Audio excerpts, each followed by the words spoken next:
67 years ago, our fathers brought forth on this continent a new nation, conceived in liberty and dedicated to the proposition that all men are created equal.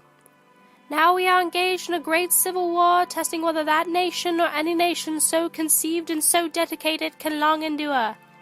We are met on a great battlefield of that war. We have come to dedicate a portion of that field as a final resting place for those who here gave their lives that that nation might live.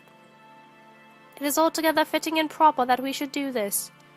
But, in a larger sense, we cannot dedicate, we cannot consecrate, we cannot hallow this ground. The brave men, living and dead, who struggled here have consecrated it far above our poor power to add or detract. The world will little note nor long remember what we say here, but it can never forget what they did here. It is for us, the living, rather, to be dedicated here to the unfinished work which they who fought here have thus far so nobly advanced.